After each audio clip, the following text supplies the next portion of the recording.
Hello दोस्तों, आज मैं इस वीडियो में सुपरस्टार दिनेश लाल यादव, निरहुआ और अमरपाली दुबे जी का एक ऐसी फिल्म के बारे में बताने वाला हूं दोस्तों, जिस फिल्म का नाम है फसल। जी हां दोस्तों, आज मैं इस वीडियो में फसल फिल्म के बारे में बताने वाला हूं दोस्तों फसल फिल्म में किसानों की जीवन, किसानों की मेहनत और साथ में किसानों की संघर्ष के बारे में दिखाया गया है दोस्तों।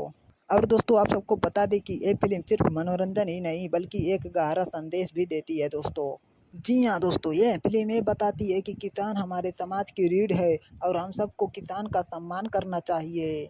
और दोस्तों, आप सबको बता दें कि ये फिल्म 7 सितंबर शाम 7 बजे जी बाइस्कोप टीवी चैनल पर भी आने वाली है दोस्तों। तो दोस्तों, आप सब 7 सितंबर शाम 7 बजे जी बाइस्कोप टीवी चैनल पर इस फिल्म को देखना मत भूलिएगा दोस्तों। और दोस्तों, इस फिल्म का एक गाना, जिस गाना का नाम है मरून कलर सड़िया, ये गाना तो पूरा दुनिया में शोर मचा दिया दोस्तों। तो चलिए दोस्तों, इस वीडियो को यहीं पर ख़त्म करते हैं दोस्तों। अगर ये वीडियो हमारा आप सबको अच्छा लगा हो तो लाइक, कमेंट और सब्सक्राइब जरूर करिएगा दोस्तों। चलिए, धन्यवाद दोस्तों।